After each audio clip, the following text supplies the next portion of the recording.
నేను అనుకున్నట్టే తప్పకుండా మన పునర్వైభవం చూస్తాం తెలంగాణలో. Thank you. మీరే మళ్ళీ తెలుగుదేశం జెండా రెపరెపలాడుతుంది. మీరు ఆరోగ్యం సహకరించినంత వరకు మీరు రండి. మీ అంటే మేము వస్తాం. శ్రీరామ తెలుగుదేశం పార్టీ యొక్క శక్తి సామర్థ్యాలు ఏంటో మనం అందరం తెలంగాణ ప్రజలు ఇప్పుడు సైకిల్ గుర్తు కోసం ఎదురు చూస్తూ ఉన్నాను. తెలుగు కూడా ఎక్కువ ఉంటే తెలుగుదేశం ఎక్కువ ఉంటుంది.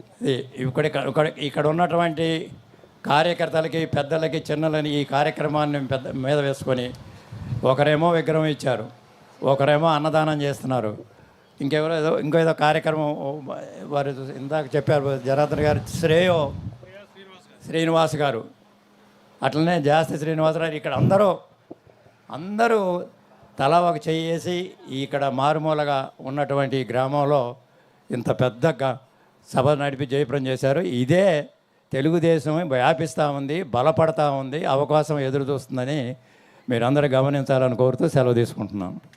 ధన్యవాదాలు రామనాథం గారు. ఇప్పుడు మీరందరూ ఎప్పుడా అని ఎదురు చూస్తున్నటువంటి మన అన్నగారి కుమారులైన రామకృష్ణ గారు ప్రసంగించబోతున్నారు. శ్రద్ధగా ఆలకించి వారికి హృదయపూర్వక ధన్యవాదాలు తెలియజేయాల్సిందిగా కోరుతూ. నేను వేదిక మీదకి వస్తుంటే మిత్రుడు చెప్పాడు, అశ్వరావుపేట ఏరియాలో ఇంకా 3 గ్రామాల్లో అన్నగారి విగ్రహాలు నిర్మించాం, వాటిని కూడా ప్రారంభించాలా అని. ఇది ఇక్కడ సూచిస్తుంది నాడి. తప్పకుండా ఎక్కడ అన్నగారి విగ్రహాలు ఉన్నా వాటిని 12 ఉన్నాయంట మన రామనాథం గారు చెప్తున్నాడు. తప్పకుండా మనం అన్నీ చేద్దాం, ప్రజల ఆకాంక్షలను నెరవేరుద్దాం అనేది చెప్తున్నాం కనుక ఇప్పుడు రామకృష్ణ బాబు గారు మాట్లాడతారు.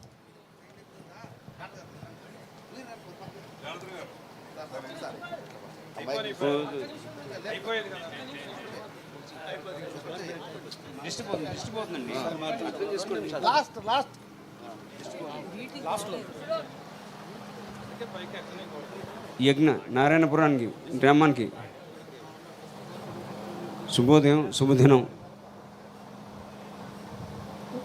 కడుపు నిండిపోయిందండి. మీ అభిమానం, ప్రేమ, వాత్సల్యం చూసి కడుపు నిండిపోయింది. జేఎన్టీఆర్ తెలుగు జాతికి వందనం, తెలుగు మమతకు అభివందనం, తెలుగు యువతులకు శుభాభివందనం, మీ ప్రేమ అభిమానాలకు శుభాభివందనం. ఇంతటి మండుతున్న ఎండలో ఎంత ఆలస్యమైనా సరే ఇంత అభిమానంగా మీ ప్రేమ వాసన చూసి కరిగిపోయాను.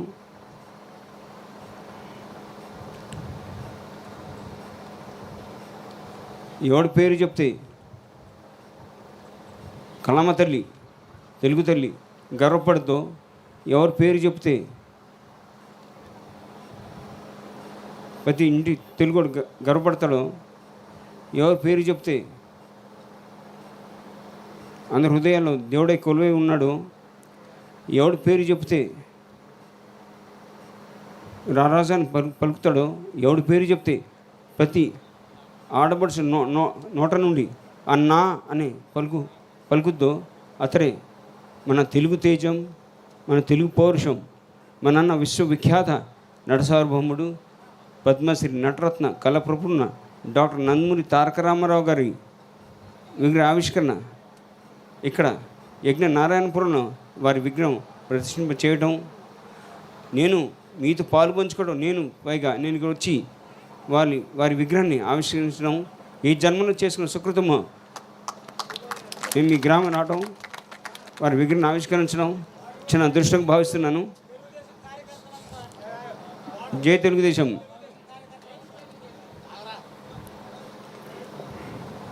మీ అందరికీ చాలా రుణపడి ఉన్నాను. ముందుకు తీసుకెళ్దాం. తెలుగు కూడా ఎక్కువ ఉంటే తెలుగుదేశం మాకు ఉంటుంది. కుల మత ప్రాంతానికి సంబంధం లేదు. తెలుగు జాతి మనది, నిండుగా వెలుగు జాతి మనది. ప్రాంతాలు వేరైనా మనందరం ఒకటేనన్న కుల మత ప్రాంతాలకు అతీతంగా మన తెలుగు గడ్డను అభివృద్ధి చేసిన నాయకుడు మన నాన్న ఎన్టీఆర్. అలాగే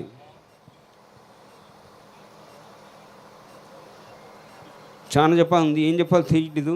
వారి గురించి మాట్లాడితే తనకి తెలియదు. ఆయన ఒక మహాపురుషుడు, యుగ పురుషుడు, కళామ తల్లి వరాల బిడ్డ, దైవస్వరూపుడు. ఆయన చలనచిత్ర సీమను ఉండగానే ఓ నటుడుగా ప్రజలకు ఎన్నెన్నో సేవలు అందించాడు. ఆయన రాయలసీమ ప్రాంతానికి కరువు వచ్చినప్పుడు, అలాగే కోస్తా ప్రాంతమంతా వరదలతో మునిగిపోయినప్పుడు అందరి నటులను అందరినీ ఒక బాట మీద తీసుకొచ్చి వారితో పాటు జోలు పట్టుకుని వీధిలోకి వెళ్ళి ప్రజల విరాళాలను అప్పుడు ఉమ్మడి ఆంధ్రప్రదేశ్ ప్రభుత్వానికి ఇవ్వడం చేయడం జరిగింది. ఆ తర్వాత ఇండో పాకిస్తాన్ యుద్ధం జరిగినప్పుడు సైనికులకి సాయంగా ఉండాలని వారు కూడా భారత సైనికుల వేషధారణ వేసి పలు ప్రాంతాల్లో పేట్రియాటిజం పేరిట నాటకాలు వేసి నాటకాల నుండి వచ్చిన విరాళాలను ఇప్పుడు భారతదేశం ప్రభుత్వాన్ని ఇవ్వడం చేయడం జరిగింది, నేషనల్ డిఫెన్స్ ఫండ్ కింద. ఇలా ఎన్నెన్నో కార్యక్రమాలు చేశాడు ఆయన నటుడు ఉన్నప్పుడే. ఆ తర్వాత వారు అగ్రస్థానం ఉండగా ఆయన రికార్డులో ఆయన బద్దలు కొట్టుకుంటూ వెళ్ళాడు ఆయన. ఆ సమయం ఇంకో పక్క మన తెలుగు జాతి ఆత్మగౌరవానికి గుర్తింపు లేకపోవడంతో, మద్రాసుని పిలవడంతో, హేళనగా చూడటంతో మళ్ళీ మన తెలుగు జాతి ఆత్మగౌరవాన్ని కాపాడి పునర్జింపజేయాలని నేను ఒక తెలుగోడిని, తెలుగు బిడ్డను, తెలుగు దేశమైన పార్టీ రాజకీయ పార్టీ స్థాపించి 9 నెలలు తిరుగులోపు మన తెలుగు రాష్ట్ర ప్రజలు వారిని మన తెలుగుదేశం పార్టీని గెలిపించి అత్యంత మెజారిటీ గెలిపించి వారిని ముఖ్యమంత్రిగా ఎన్నుకోవడం చేయడం జరిగింది. వారు ముఖ్యమంత్రి అయిన తర్వాత ఎన్నెంతో సేవలు అందించాడు ఆయన. ముఖ్యంగా పేద ప్రజలకు కూడుగుడ్డ నీడ కల్పించి, అలాగే రైతన్నలకు అన్నదాతగా నిలబడి, కార్మిక సోదరులకు దన్నుగా నిలబడి, తెలుగింటి ఆడపడుచులకు అన్నగా నిలబడ్డాడు ఆయన, మన అన్న ఎన్టీఆర్. ఇలా చెప్పుకుంటూ పోతే అలాగే తెలుగు భాష కూడా ప్రాధాన్యత ఇవ్వడం చేయడం జరిగింది. ప్రతి ప్రభుత్వ వాహనాలపై, ప్రభుత్వ కార్యాలయ పటాలపై తెలుగు సువర్ణాక్షరాలతో ఉండాలని చేపట్టింది మన నాన్న ఎన్టీఆర్. తెలుగు భాషను గుర్తుకొచ్చిందండి. మొన్న 6 నెలల కింద నేను అమెరికాకి వెళ్ళడం జరిగింది. చాలా ముఖ్యమైన మెసేజ్ ఇది, చాలా గర్వకారణం. 6 నెలల కింద నేను అమెరికా వెళ్ళడం జరిగింది. అక్కడ మన తెలుగు భాష 20వ భాష కింద ప్రత్యేకంగా నామినేట్ అయిందండి.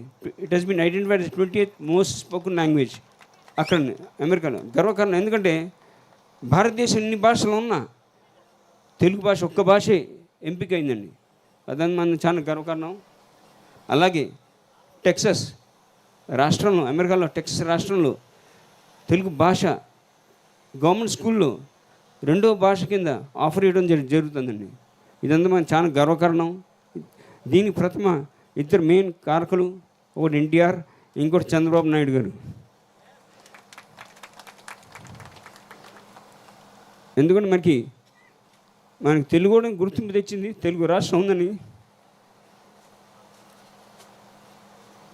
గుర్తింపు తెచ్చి ఓ తెలుగుడు ఉన్నాడు, తెలుగుడు సత్తా ఇంటి చూపించాడు. సెంటర్ని గజగజలాడించిన నాయకుడు ఎన్టీఆర్. తెలుగుదేశం పెట్టి ప్రజలకు ఎన్నెన్నో సేవలు అందించాడు. అదే బాటలు అదే రీతిలో చంద్రబాబు నాయుడు గారు నడుస్తూ పార్టీ నడిపిస్తూ ఇంకొక ముందు అడుగేసి ఐటీ రంగానికి ప్రాధాన్యత ఇచ్చి యువకులకు మంచి భవిష్యత్తు కల్పించి ఉద్యోగాలు కల్పించిన నాయకుడు చంద్రబాబు నాయుడు. కాబట్టి అమెరికా కానీ ఏ విదేశాలు ఎక్కడున్నా సరే తెలుగుడు గొప్పగా చెప్పుకోవాలి మన తెలుగులో అని. అలాగే తిరుమల తిరుపతి కొండపైన అన్నదానానికి మించిన దానం లేదని పాటించారు మన అన్న ఎన్టీఆర్.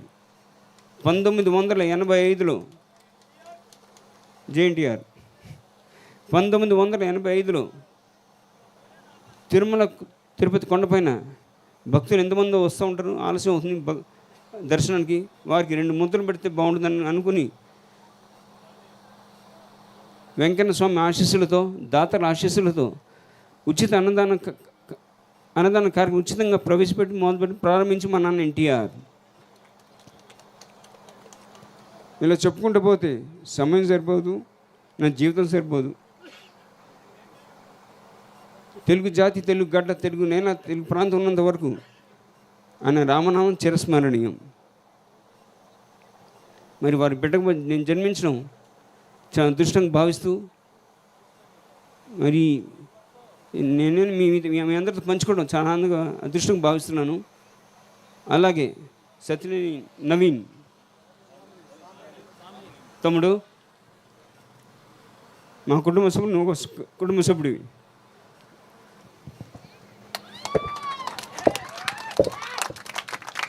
అన్న ఎన్టీఆర్, జోహార్ ఎన్టీఆర్. ఆయన ఒక బిడ్డ.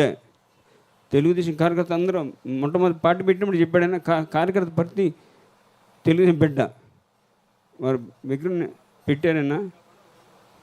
అలాగే హరీష్, వాళ్ళు కూడా రికార్డ్ బ్రేక్ స్థాయిలో వారి మెంబర్షిప్లు చేయించారైనా. అందరికీ పేరు పేరున, కార్యకర్త అందరికీ పేరు పేరున హృదయపూర్వక నమస్కారం తెలియజేస్తూ సెలవు తీసుకున్నాను. జోహార్ ఎన్టీఆర్, జై తెలుగుదేశం, జై తెలుగుదేశం. రామకృష్ణ బాబు గారికి కృతజ్ఞతలు తెలియజేస్తూ